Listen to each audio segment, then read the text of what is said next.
Bom, gente, enquanto ele não entra aqui, eu vou dar continuidade aqui no Evangelho, tá bom? Que ele logo ele já, acho que ele conserta lá, acho que deve acontecer alguma coisa na internet dele lá. Vamos ver aqui o capítulo que a gente tá.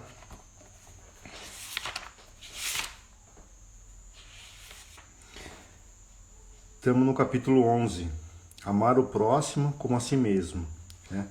Então, na segunda-feira passada, a gente falou de o maior mandamento, e nessa aula aqui, na live de hoje, a gente vai falar, dai a César o que é de César, tá? Mas eu vou fazer a prece primeiro, tá? Enquanto ele entra aí, e assim que ele entrar, ele começa a explicação, tá? Vamos levar nosso pensamento até Deus, vamos levar nosso pensamento até Jesus Cristo e pedir para que as correntes boas que cercam essa live nos inspirem, nos auxiliem no estudo do Evangelho da noite de hoje. E pela oração que Jesus Cristo nos ensinou na sua passagem pela terra, vamos dar início aos nossos estudos. Pai nosso que estais no céu, santificado seja o vosso nome. Venha a nós o vosso reino. Seja feita a vossa vontade, assim na terra como no céu. O pão nosso de cada dia nos dai hoje. Perdoai as nossas ofensas, assim como nós perdoamos aqueles que nos têm ofendido. E não nos deixeis cair em tentação, mas livrai-nos do mal, que assim seja.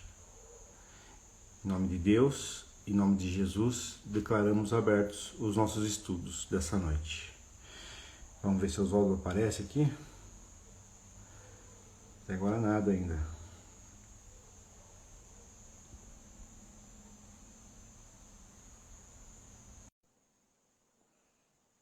Mas vamos fazer a leitura, vamos continuar aqui. Beleza? Vamos lá. Dai a César o que é de César. Então os fariseus, tendo se retirado, decidiram entre si surpreendê-lo em suas palavras. Mandaram-lhe, pois, seus discípulos com os herodianos, dizer-lhe: Senhor, sabemos que sois verdadeiro e que ensinais o caminho de Deus pela verdade, sem considerar a quem quer que seja. Por que não considerais a pessoa nos homens? Dizei-nos, pois, vosso conselho sobre isto. É-nos permitido pagar o tributo a César, ou de não pagá-lo? Mas Jesus, conhecendo a sua malícia, lhe disse: Hipócritas, por que me tentais? Mostrai-me a peça de dinheiro que se dá para o tributo. E tendo ele apresentado uma moeda, Jesus lhe disse, de quem é esta imagem e esta inscrição? De César, disseram-lhe. Então Jesus lhe respondeu: Dai, pois, a César o que é de César, e a Deus o que é de Deus. Tendo ouvido falar dessa maneira, admiraram sua resposta, e deixando-o se retiraram. Passagem que está em Mateus, capítulo 22, versículo 15 e 22.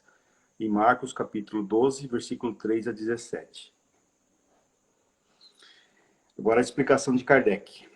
A questão proposta a Jesus era motivada pelas circunstâncias em que os judeus, tendo horror ao tributo que lhe era imposto pelos romanos, dela fizeram uma questão religiosa.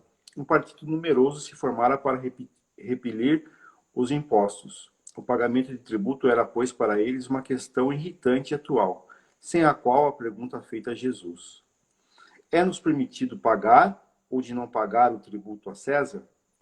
Não teria nenhum sentido.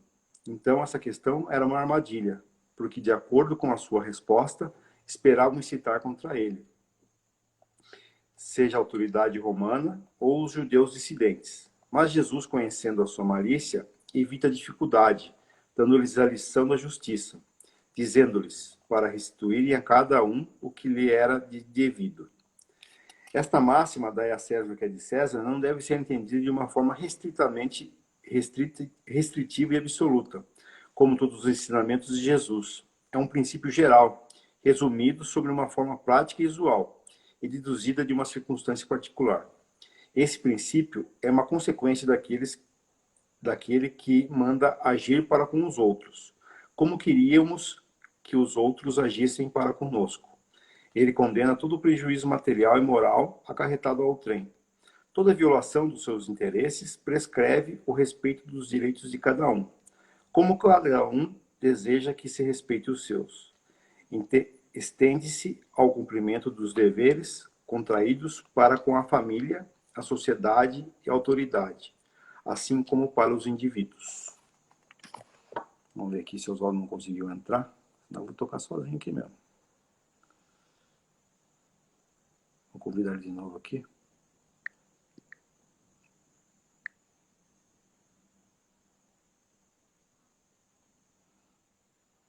Convidei ele de novo. Bom, eu vou dar continuidade aqui, tá bom, pessoal? Seguinte, dai a César o que é de César. Né? O que essa passagem quis dizer? Primeiro, para a gente entender o contexto histórico, né? O pessoal estava procurando fazer uma pegadinha com Cristo, né? Eles estavam... Uma das principais dúvidas, né, do povo é que se a lei de Moisés, que imperava na época, obrigava ou não a pagar o tributo, né, o imposto que era do imperador romano, que era César, né? Então, perguntaram a ele o que Jesus achava, se tinha que pagar o imposto ou não. Né? Isso aqui nada mais era do que uma pegadinha. Por quê? Se ele falasse que tinha que pagar o imposto, né, os judeus que estavam bravos com os romanos iam contra ele. Se ele falasse que não tinha que pagar os impostos, os romanos, que eram as pessoas que estavam no poder na época, iriam contra Jesus Cristo. Né? Então, Cristo aproveitava de qualquer situação para explicar para a gente o que sobre a ótica de Deus, sobre a lei de Deus, nós deveríamos entender. Né? Então, quando fizeram essa pegadinha a ele, ele mostrou a moeda e perguntou de quem que era a figura que estava na moeda. Então, era do imperador César. Então, aí ele vem e diz, né? Dai a César o que é de César e a Deus o que é de Deus. Né? O que significa isso? Né? Na nossa vida, né, durante todas as épocas da nossa vida, existem várias e várias leis que regulamentam, né, a nossa existência, a nossa convivência como sociedade. Né? Então, aqui, hoje, nós temos a nossa Constituição, temos o nosso Código Penal, temos o nosso Código de Trânsito, são todas leis, né, que fazem nós convivemos de uma forma mais harmoniosa possível. O que isso quer dizer? Né? O que Jesus quis dizer? Quis dizer que as leis da terra, as leis das coisas materiais, nada tem a ver com o que Deus quer da gente. Né? Então, por exemplo, né, hoje em dia a gente tem as igrejas, né, algumas religiões cristãs, né, algumas seitas cristãs, algumas igrejas cristãs, pregam muito o pagamento de dízimo. Né? Eu sempre gosto de bater nessa tecla porque é uma coisa que o espiritismo se diferencia de muitas seitas religiosas e é uma das coisas que me atraiu a estudar mais a fundo o espiritismo. Por quê? Dinheiro, méritos, né, do sacerdote da igreja ou do pastor ou do presidente do centro espírita, nada tem a ver com a lei de Deus. Né? Tudo aquilo que Jesus Cristo pregou, né, que fala desse capítulo, que é amar o próximo como a si mesmo, nada tem a ver com dinheiro, nada tem a ver com moeda, nada tem a ver com tributo, nada tem a ver com a lei de convivência da época. Né? Então, o que Jesus quis dizer é: dai a César o que é de César. Seja fiel às leis da matéria, mas seja também fiel às leis de Deus. Né? Quais as leis de Deus? A principal, que intitula esse capítulo aqui, que é amar o próximo como a si mesmo. Né? Então, dessa lei, nada tem a ver o pagamento de tributo, nada tem a ver o pagamento de dízimo, nada tem a ver política, né? Política partidária, nada tem a ver se é certo ou não tal pessoa subir de cargo, descer de cargo dentro de uma empresa, dentro de uma corporação, né? De políticos serem projetados, né? A cargos maiores ou a cargos menores. Então, ele diz aqui, se a lei da época dizia que é certo pagar o tributo a César, então vamos pagar o tributo a César, né? Então, dai a César o que é de César. Então, o bom cristão é aquele que segue, sim, as leis da matéria, né? Porque hoje vivemos muito mais do que naquela época, numa sociedade muito mais, muito mais justa do que naquela época, né? Mas naquela época já existiam algumas leis que regulamentavam isso. Então, por mais injusta que possam parecer alguma lei, nós devemos seguir, sim, as leis que estão escritas da nossa matéria, né? Tanto como a lei penal, o Código, a Constituição, todas as leis que regulamentam o nosso mundo material. Mas sem esquecer, né? E a lei do mundo espiritual, que é amar a Deus acima de todas as coisas e o próximo como a si mesmo, né? Então, nessa passagem aqui, ó, aqui ele diz aqui, né?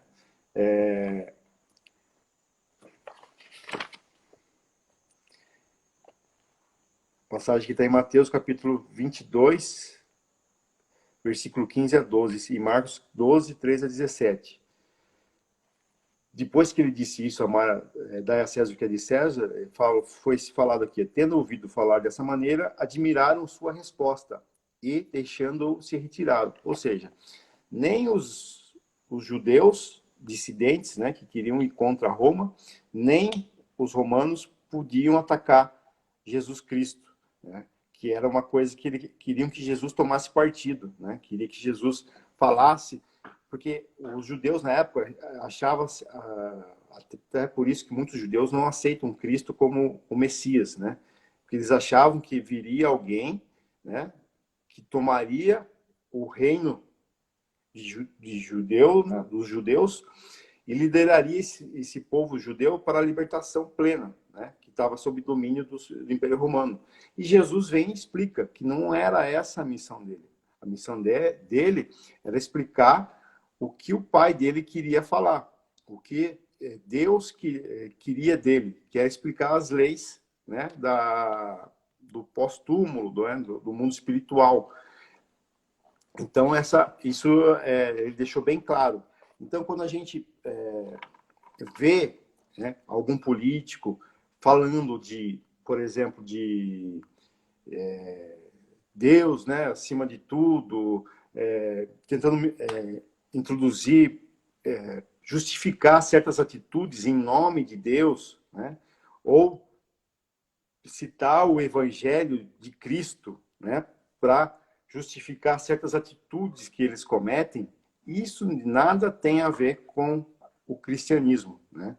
O cristianismo, por muito tempo, né, até o ano 300 mais ou menos, foi o que o Cristo realmente nos ensinou, que é o cristianismo puro, que é o que o espiritismo tenta resgatar, né? A partir do século IV, né, por ano 300 e pouco, né, quando existiu um concílio, né, e esse concílio tentaram transformar as leis. Acho que o Oswaldo entrou aqui agora. Vamos ver se ele vai conseguir, se ele vai conseguir me chamar aqui. Quando foi mudado o entendimento das leis de Cristo, tentaram trazer a lei de Cristo para a lei mosaica, tentaram fazer uma adaptação, muita coisa se transformou, né? Muita coisa foi mudada do cristianismo. E o espiritismo nada mais tenta do que fazer essa volta ao passado, né? Essa volta.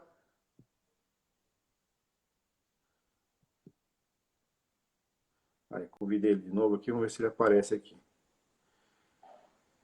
Tenta fazer esse retorno aos verdadeiros ensinamentos de Cristo, né? Então,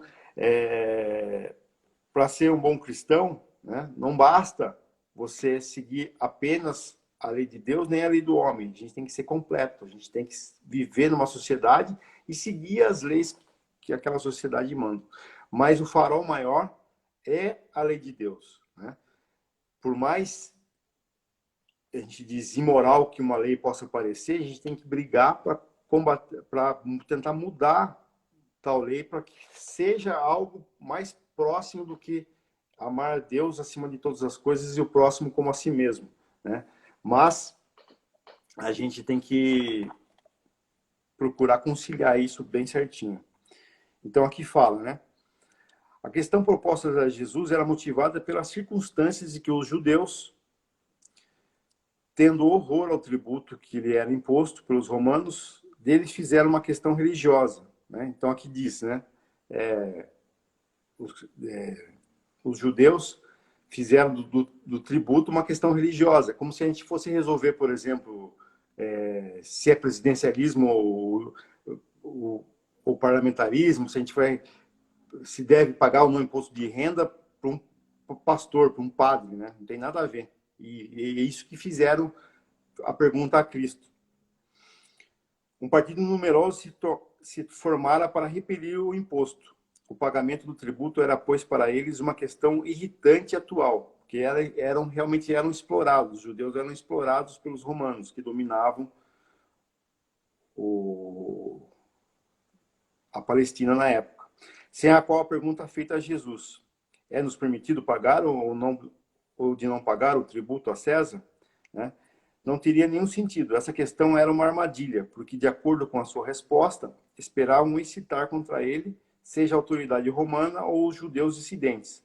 Mas Jesus, conhecendo a sua malícia, evita a dificuldade, dando-lhes uma lição de justiça, dizendo-lhes para restituírem a cada um o que lhe era devido. Ou seja, né, se a lei dizia que era para pagar, vamos pagar. Então, aqui diz, né? Essa máxima, dai a César o que é de César, não deve ser entendida de uma forma restritiva e absoluta.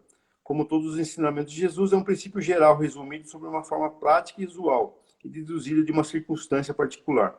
Então, isso aqui é uma boa maneira de a gente entender que toda passagem bíblica, a gente tem que tirar aquilo que a gente tem que interpretar da melhor forma, né? Daquilo que a gente entende realmente como Cristo quis dizer, né?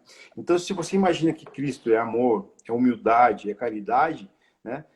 Quando alguém fizer uma interpretação usando essa passagem do Evangelho, né? Se a interpretação fugir da caridade, da humildade e da caridade e humildade e do amor ao próximo, desconfiem, né? Porque se você pegar um parágrafo no Evangelho e tentar interpretar da maneira que você quiser, você pode ir para vários e vários caminhos, né? Se você assistir um pastor... Agora acho que veio aqui os olhos, hein?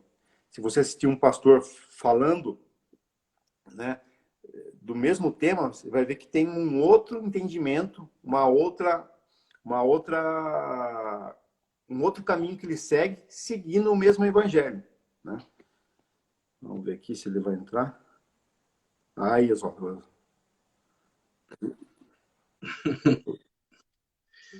Oswaldo?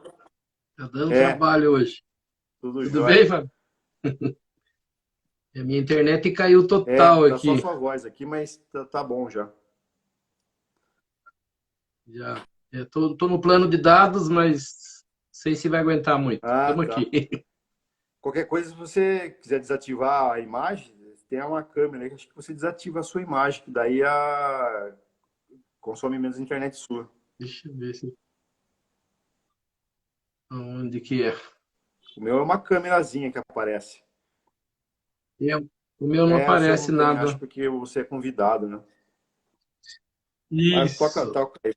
Vamos Estão tocar. tentando. Então eu já fiz a prece, Oswaldo. Não sei Tá, se você viu aí, eu já fiz a sim, prece, já fiz a gota de sim. paz e da introdução aqui do que dá a César o que é de César. Fiz a leitura e fiz a introdução. Aí se você... Eu falei Tá. parágrafos 5 e 6 aqui, eu li. 5 e 6 e 7. Se você quiser 7. dar continuidade aí. Tá. Esse dai a César, que é de César, né, era uma questão política, uma questão de pagar tributo, a mesma coisa que a gente passa hoje, né? Eles tinham lá um problema com isso, de pagar imposto para o Império Romano, e eles tentaram incluir, né, aquele grupo que vivia perseguindo Jesus, queria, né, a qualquer custo, colocar Jesus em alguma cilada naquelas sinucas de bico, e se reuniram, ali fala, né, eles se reuniram, um grupo, e convidaram os herodianos, que era o pessoal do rei Herodes, né, que tomava conta daquela região, E eles vão até Jesus, né, para ver colocar Jesus numa. E até interessante, né, que Jesus fala, conhecendo sua malícia, eles já sabiam o que eles queriam. Qual era a ideia deles? Colocar Jesus nessa saia justa, perguntando sobre o imposto, para ver se ele respondia algo que fosse contra o Império Romano ou algo que fosse contra os judeus. De qualquer forma, ele estaria, né, nessa, vamos tentar dizer, nessa sinuca de bico. Eles tinham horror, né, como nós temos também, né, horror de pagar imposto, nós não gostamos. E quando é perguntado, né, Jesus fala, né, me mostra aí a inscrição e a imagem, né, que está na moeda. Eles falam, de quem é essa imagem e essa inscrição? Ele fala, de César. Aí ele usa o termo, né, dai a César o que é de César e a Deus o que há de Deus. Na verdade, é um complemento da primeira passagem, né, de fazer aos outros aquilo que nós gostaríamos que os outros nos fizessem. Mas muita gente, quando a gente vai estudar esse item, ele parece bastante bobo, né? Ele parece que não tem nada a ver com a gente, né? Ou só com questão política. E nós vamos perceber que não, né? Aqui Allan Kardec coloca, né, que o que nós queremos que os outros nos façam, nós devemos fazer. Só que Jesus usa, né, a César o que há de César e a Deus o que é de Deus. Separando bem aquilo que é da parte material e aquilo que é da parte espiritual. Traz o povo, traz aquele povo do Egito, né? Acontece a mesma coisa. Moisés coloca aquele dia de sábado, né, para as pessoas guardarem a Deus, e Jesus faz o mesmo questionamento, né? Que é César, que é de César, Deus que é de Deus. Ou seja, nós temos o que fazer na nossa parte material, nunca esquecendo da parte espiritual. E aí, como a gente que nós vamos usar isso que Jesus no nosso dia a dia? Devemos ou não pagar imposto? Né? Nós nos vamos nos perguntar, mas é isso que Jesus estava preocupado? Jesus estava preocupado com o imposto?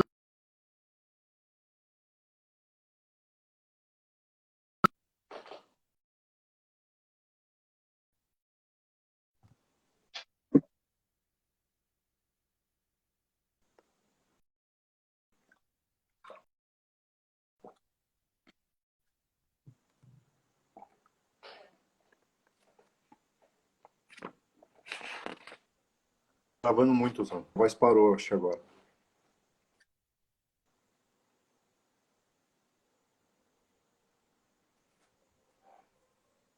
Mas eu vou dando continuidade aqui. Mas é mais ou menos isso que eu falei, resumido, né? Então eu disse, né? Quando você interpretar uma passagem bíblica, né? Procurar sobre a ótica de Cristo, né? Sobre a ótica do amar a Deus acima de todas as coisas e o próximo como a si mesmo, que é o maior mandamento. Se o ensinamento do evangelista, da pessoa que está passando o evangelho para você, se coincide, né? Porque muitos evangelistas, muitas pessoas que pregam o evangelho, eles seguem, mas sempre com um olhar do Velho Testamento, né? O olhar do Deus bravo, Deus vingativo, Deus que pune, né? Que é diferente do que o Deus que Jesus Cristo vem nos vender, que é o Deus do amor, né? E acabam tirando essa passagem aqui para dizer que você realmente tem que pagar o tributo, né? Tem que pagar o imposto, tem que pagar o dízimo, tem que pagar algo para conseguir algo de melhor para você.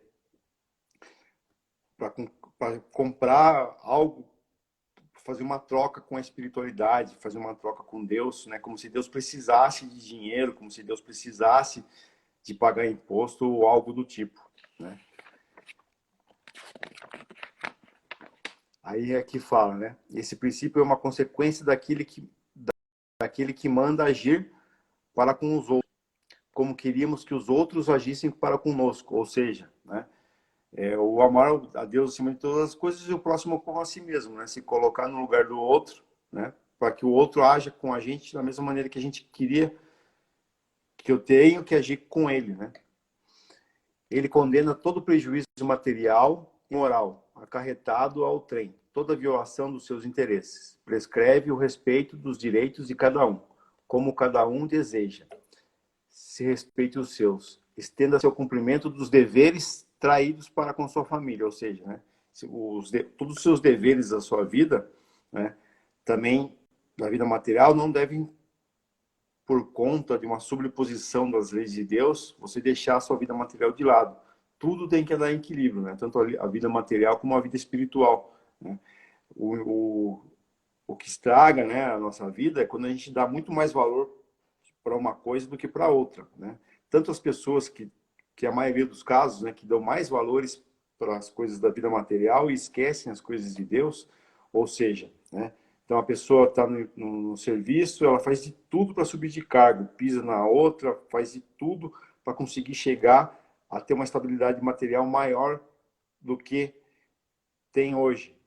E isso vai contra a lei de Deus, que é amar ao próximo acima de todas as coisas. E as pessoas também que são muito fanáticas religiosas, né? As pessoas que seguem as escrituras da forma que elas entendem que é o certo, muitas vezes deixam a sua vida material de lado. E a gente não pode deixar a nossa vida material de lado, né? A gente não pode se entranhar dentro de uma religião, tanto como faz ser judaísmo, ser espiritismo, cristianismo, igreja evangélica, e esquecer a sua vida material, porque nós vivemos na materialidade. Então a gente não pode esquecer. Então a vida, né, como sempre eu falo, né, como acho que Einstein falou, é como andar de bicicleta, você tem que achar o equilíbrio, né? Você tem que estar sempre em equilíbrio, tanto para um lado como para o outro, para que você, se você for muito para um lado, a sua vida se desregra totalmente, né? Não está certo. E esse feeling de achar o equilíbrio que é a essência da vida, uma vida feliz. Isso que faz você ser feliz ou não, né? Achar o equilíbrio necessário. Então, as pessoas que são muito materialistas ou as pessoas que são muito espiritualizadas, né, tem que tomar esse cuidado com o entendimento, porque vivemos na matéria. Então, muitas vezes eu me questionava, né, até que ponto que eu tenho que trabalhar tanto e para melhorar minha vida material, sendo que muita gente passa fome, né? E será que eu posso trabalhar e comer uma comida melhor no sábado, no domingo, num restaurante melhor, sendo que tanta gente passa fome, né? Mas isso é puro equilíbrio. Se eu pegar todo o dinheiro que eu ganho e dividir para todos os pobres, né, não vai resolver o problema de ninguém e eu serei mais um pobre a passar necessidade no mundo. Então, cabe a nós a achar esse equilíbrio necessário, né? Então a gente trabalha sim para uma vida material melhor, mas sem esquecer da parte espiritual. Então é isso que diz esse ensinamento, né? Vamos achar o equilíbrio. Então dai a César o que é de César e a Deus o que é de Deus, né? Vamos viver sempre com equilíbrio. Beleza, pessoal? Então hoje ainda estamos tendo um probleminha aqui com a internet do Oswaldo. Eu vou encerrar mais cedo, né? Fiz aqui a introdução, fiz a parte que me cabe aqui do Evangelho, e eu vou fazer uma oração, tá? E a gente encerra mais cedo hoje, encerra 20 minutinhos mais cedo, e na segunda-feira que vem, se tudo der certo, a gente volta, faz uma releitura dessa passagem, beleza? Vamos fazer o encerramento aqui então. Vamos elevar nosso pensamento a Deus, elevar nosso pensamento a Jesus Cristo, e pedir e agradecer a todos os espíritos que se fazem presente nessa live, que nos ajudaram, que nos inspiraram a interpretar as escrituras, as sagradas escrituras do Evangelho de Cristo. E pela oração que Jesus Cristo, né, nos ensinou na sua passagem pela terra, vamos dar o encerramento, né, de todo o Evangelho na noite de hoje e pedir, né, para que todos se façam presentes na nossa próxima reunião, na segunda-feira, às 7h30, para que a gente continue dando andamento nessa egrégora, né, que nos faz tão bem durante a segunda-feira. Pai nosso que estais no céu, santificado seja o vosso nome, venha a nós o vosso reino. Seja feita a vossa vontade, assim na terra como no céu. O pão nosso de cada dia nos dai hoje. Perdoai as nossas ofensas, assim como nós perdoamos aqueles que nos têm ofendido. E não nos deixeis cair em tentação, mas livrai-nos do mal. Que assim seja. Em nome de Deus, em nome de Jesus, declaramos encerrados os nossos estudos essa noite. Graças a Deus e a Jesus. Tá bom, pessoal? Desculpa aí pelo nosso probleminha técnico. Segunda-feira que vem vamos tá tudo em ordem, beleza? Fiquem com a paz de Deus e de Jesus. Amém. Até segunda-feira.